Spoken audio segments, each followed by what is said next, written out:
समस्तीपुर सदर अस्पताल में सदर अस्पताल प्रशासन के द्वारा एड्स पीड़ित युवक युवतियों का शादी कराया गया। मौके पर मौजूद समस्तीपुर सिविल सर्जन ने कहा, इससे समाज में एक सकारात्मक संदेश जाएगा। ये मामला ऐसा है कि एड्स एक ऐसी बीमारी, आप सभी लोग जानते हैं कि समाज में ये माना जाता है कि ऐसे लोग जिनको एड्स हो जाता है उसको समाज से बहिष्कृत कर दिया जाता है शुरू पहले। लेकिन अब सरकार की तरफ से बहुत सारी पहल की गई हैं, जिसके कारण अब लोगों में ये धारणा धीरे धीरे बदली है कि इनको अछूत नहीं माना जाता, इनके साथ रहा जा सकता है, क्योंकि एड्स की बीमारी छुआछूत से नहीं होती है।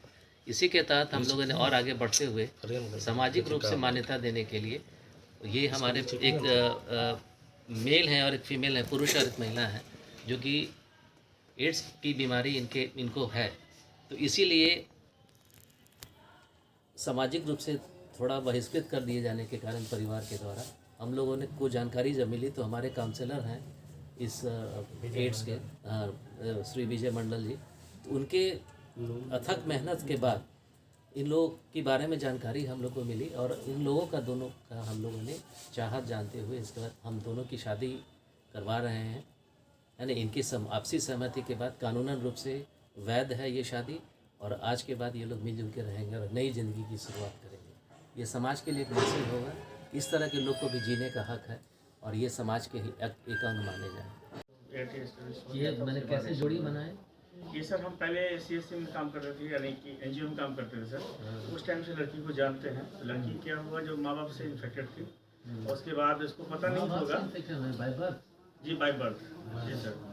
तो फिर उसका जो शादी हो गया, शादी में 16-17 साल की शादी हो गई जी सर। शादी के बाद जाके फिर उसको 2-3 महीने के बाद जी नहीं 2-3 महीने के बाद जाके टेस्ट हुआ किसी कारण से, तो पता चला ये HIV पॉजिटिव है।